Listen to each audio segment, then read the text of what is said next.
What happens when Hollywood royalty decides she's had enough of being talked down to on national television? The studio lights were blazing hot that Tuesday morning as Jada Pinkett Smith settled into her chair at the view table, but nothing could have prepared the audience for the verbal demolition that was about to unfold. By the time the cameras stopped rolling, one of daytime television's most outspoken hosts would storm off her own show, leaving behind a legacy of awkward silence and a guest who refused to back down. If you're ready to witness one of the most explosive confrontations in talk show history, make sure to hit that subscribe button and drop a comment below, because this story will leave you questioning everything you thought you knew about live television dynamics. The morning started like any other episode of The View. Joy Behar shuffled her notes with that familiar confidence, her reading glasses perched on the edge of her nose as she prepared to grill another celebrity guest. The show had built its reputation on tough questions and even tougher hosts, but Joy had always prided herself on being the sharpest knife in the drawer. She'd taken down politicians, movie stars, and business moguls with equal measure, always walking away victorious with her signature smirk intact. "Our next guest needs no introduction," Joy announced to the camera, her voice carrying that distinctive New York edge that had made her a household name. "She's an actress, producer, and recently author who has never shied away from controversial topics. Please welcome Jada Pinkett Smith." The audience erupted in applause as Jada walked onto the set, her posture radiating the kind of quiet confidence that comes from years in the spotlight. She wore a crisp white blazer that seemed to glow under the studio lights, her hair pulled back in a way that accentuated the sharp angles of her face. There was something different about her energy today, something that the seasoned hosts should have picked up on but didn't. "Jada, welcome back to The View," Joy said, extending a hand that Jada shook with a firm grip. "Thank you for having me, Joy," Jada replied, her voice steady and measured. As they settled into their chairs, the other hosts, Whoopi Goldberg, Sarah Haynes, and Alyssa Farah Griffin, exchanged the usual pleasantries. The conversation began innocuously enough, touching on Jada's latest projects and her recent book tour. But Joy, true to form, was simply warming up for the main event. "So Jada," Joy began, leaning forward with that predatory gleam in her eyes, "let's talk about the elephant in the room. Your marriage has been, shall we say, unconventional. Do you think your public discussions about your personal life have been helpful or harmful to your family?" Jada's expression didn't change, but those who knew her well might have noticed the slight tightening around her eyes. "Joy, I think honesty and transparency are always helpful, especially when you're dealing with complex human relationships. But don't you think?"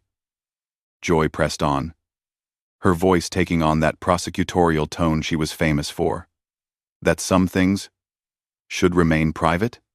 I mean, your children have had to grow up with their parents' intimate details splashed across every magazine and talk show. Isn't that a form of child abuse? I mean, one more grow up." The question hung in the air like a loaded gun. The studio audience shifted uncomfortably in their seats, sensing that something had just shifted dramatically. Whoopi cleared her throat, preparing to intervene, but Jada held up a hand that suggested she was more than capable of handling this herself. "Child abuse?" Jada repeated, her voice dropping to a lower register that somehow made it more commanding than any shout could have been. "Joy, I'm going to stop you right there. You want to talk about abuse? Let's talk about the abuse of using someone's pain as entertainment for your audience ratings." Joy's confident smirk faltered for just a moment. She'd expected pushback, but not this level of controlled intensity. "I'm simply asking the questions that our viewers want answered. Jada, that's what journalism is about." "Journalism?" Jada let out a laugh that had no humor in it whatsoever. "Is that what you call this? Because from where I'm sitting, it looks like a woman who's never had the courage to be vulnerable in her own life, trying to shame another woman for having that courage." The camera operators were having a field day, zooming in on both women's faces as the tension ratcheted up several notches. Joy's face was beginning to flush, a telltale sign that she was losing control of the narrative she thought she was directing. "Now wait just a minute," Joy snapped, her famous composure starting to crack. "I've been in this business for decades, and I don't need some Hollywood princess telling me what journalism is." "Hollywood princess?" Jada's eyebrows shot up, and for the first time since sitting down, she smiled. But it wasn't a pleasant smile. It was the kind of smile that came right before someone's world got turned upside down. "Joy, let me tell you something about princesses. Real princesses don't hide behind their crown when they're scared. They face their fears head on." "What's that supposed to mean?" Joy demanded. But there was something in her voice now that suggested she really didn't want to know the answer. Jada leaned back in her chair, suddenly looking completely relaxed, despite the electric tension crackling between them. "It means that for all your tough talk and aggressive questioning, you've never once had the guts to examine your own life with the same scrutiny you demand from your guests." The words hit Joy like a physical blow. Her mouth opened and closed several times, but no sound came out. The other hosts were frozen in their chairs, unsure whether to jump in or let this verbal boxing match continue to its inevitable conclusion. The studio audience was so quiet, you could hear the hum of the overhead lights. "Excuse me?" Joy finally managed, her voice barely above a whisper. "You heard me perfectly," Jada replied, her tone remaining conversational despite the nuclear bomb she'd just dropped. "You sit here every day, hiding behind this desk, throwing stones at people who have the courage to live their lives authentically. But when was the last time you looked in the mirror and asked yourself the hard questions?" Joy's face was now completely red, her hands gripping the edge of the table so tightly her knuckles had turned white. "How dare you come on my show and attack me personally? This is supposed to be about you and your choices." "Your show?" Jada laughed again, and this time, there was genuine amusement in it. "Joy, this isn't your show. This is The View. Last I checked, there were other people at this table. But that's the problem, isn't it? You think everything revolves around you and your opinions." Whoopi finally found her voice. "Ladies, perhaps we should take a step back here." "No, Whoopi," Jada said, her eyes never leaving Joy's face. "I think it's time someone said what everyone in this studio is thinking. Joy, you've built your entire career on being the mean girl at the lunch table. You think cruelty is the same thing as intelligence, and you've convinced yourself that tearing other people down somehow builds you up." "I am not cruel," Joy sputtered, her famous composure completely shattered now. "I ask tough questions. That's what separates real journalists from celebrity fluff pieces." "Real journalists?" Jada's voice rose for the first time, but it was controlled power, not wild emotion. "Real journalists do research. They ask thoughtful questions. They don't ambush their guests with accusations of child abuse because they think it'll make good television." Joy stood up abruptly, her chair rolling backward with such force it nearly toppled over. "I don't have to sit here and listen to this." "Actually, you do," Jada said, remaining perfectly seated and calm. "Because for once in your life, you're not in control of this conversation. You wanted to play hardball? Well, congratulations. You're finally playing with someone who knows how to swing the bat." The camera crew was working overtime now, capturing every micro-expression, every bead of sweat forming on Joy's forehead. The director in the booth was probably having the best day of his career, knowing they were witnessing television gold in real time. "You know what your problem is, Joy?" Jada continued, her voice taking on an almost therapeutic quality. "You're so desperate to be relevant, to be seen as this fearless truth-teller, that you've forgotten the difference between being brave and being a bully." "I am not a bully," Joy shot back, but her voice cracked on the word bully. "Really? Then explain to me how cornering someone about their family trauma on live television isn't bullying. Explain to me how asking a mother if she's abusing her children isn't bullying. Explain to me how you justify using someone's pain as entertainment for your audience." Joy opened her mouth to respond, But Jada held up a hand. And somehow, amazingly, Joy actually stopped talking. "I'll tell you what I think," Jada said, leaning forward slightly. "I think you're jealous. I think you're jealous of people who have the courage to be vulnerable, to admit when they're struggling, to show the world that they're human beings with real problems and real feelings." Jealous? Joy's voice was now shrill. All pretense of professional composure completely abandoned. "Of what? Of your messy marriage? Of your public humiliation?" "There it is," Jada said softly, but her words carried to every corner of the studio. "There's the real Joy Behar. The woman who thinks vulnerability is weakness. Who thinks admitting you're struggling means you've failed. That's really sad, Joy. That's a really sad way to live your life." Sarah Haynes finally found the courage to speak up. "Maybe we should go to commercial break." "No," Jada said firmly. "Joy started this conversation, and we're going to finish it. Joy, you wanted to talk about my marriage? Fine. Let's talk about it. My husband and I have been through hell and back together. We've made mistakes, we've hurt each other, we've struggled, and we've found our way back to love. That's what real relationships look like. They're messy and complicated, and beautiful and painful, all at the same time." Joy was still standing, but she was swaying slightly, as if the ground beneath her feet had become unstable. "That's not... I wasn't trying to." "You weren't trying to what? Humiliate me? Expose my failures? Make me look weak in front of millions of viewers?" Jada's voice remained steady, but there was steel underneath the silk now. "Because if that's not what you were trying to do, then you're even worse at your job than I thought." The insult landed like a slap across the face.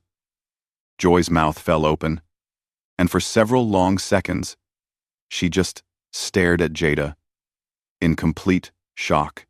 "How dare you question my professional competence?" Joy finally whispered. "The same way you dared to question my competence as a mother," Jada replied without missing a beat. "The difference is, I have evidence to back up my claims. Your interview style today has been sloppy. Your questions have been loaded with judgment rather than genuine curiosity. And you've allowed your personal biases to completely derail what could have been an interesting conversation." Joy was trembling now. Whether from rage or humiliation, it was impossible to tell. The other hosts were watching this verbal massacre with a mixture of horror and fascination. "You want to know what's really unprofessional?" Jada continued, seemingly oblivious to Joy's deteriorating state.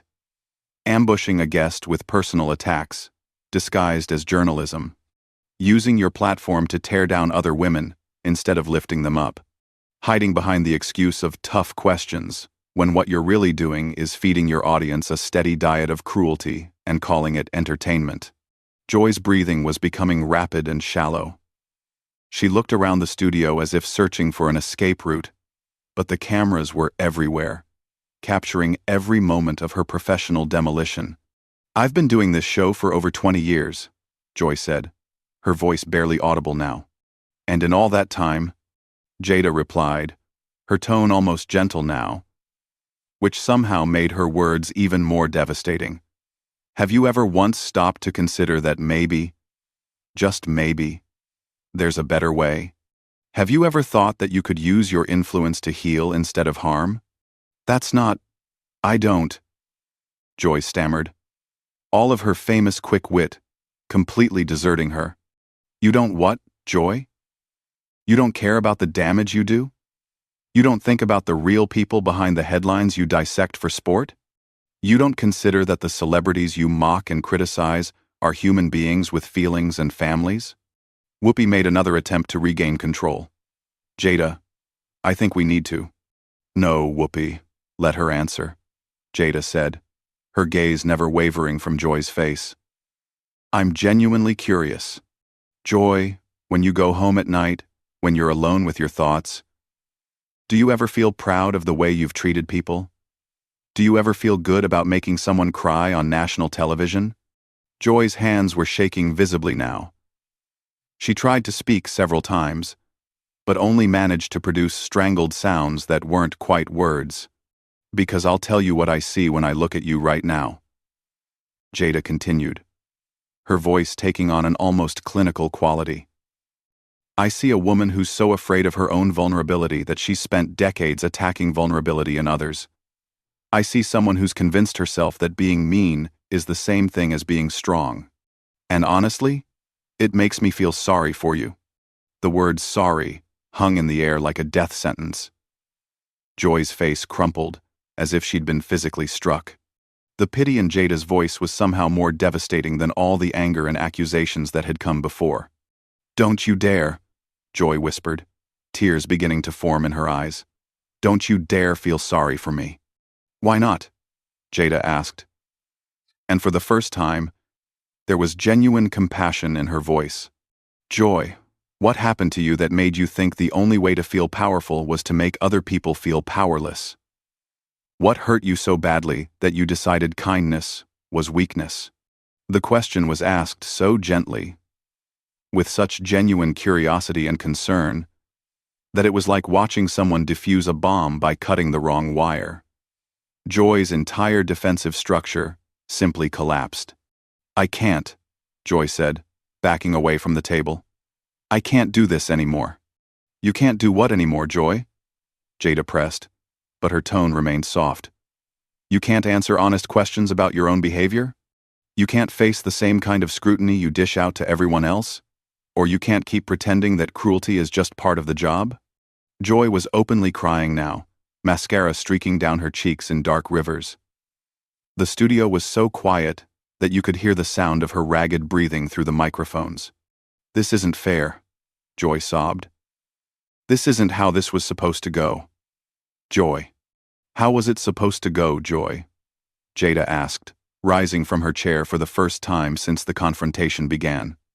"Were you supposed to tear me apart while I sat here quietly and took it? Were you supposed to humiliate me and then send me on my way with a fake smile and a thanks for coming on the show?" Joy wiped her face with the back of her hand, smearing her makeup even further. I was just doing my job." "No, Joy. You were doing what you've always done. You were using your platform to hurt someone because it makes you feel better about yourself. But here's the thing you never considered. What happens when your victim decides to fight back?" The cameras captured every moment as Joy looked around the table at her co-hosts, searching their faces for support that wasn't coming. Whoopi looked concerned but not sympathetic. Sarah and Alyssa were staring at their hands, unable to meet Joy's desperate gaze. "I need to leave," Joy said suddenly, her voice thick with tears and humiliation. "You don't have to leave, Joy," Jada said, and the kindness in her voice was almost harder to watch than the earlier aggression. "You just need to apologize. Please. Win the ride. Sent her.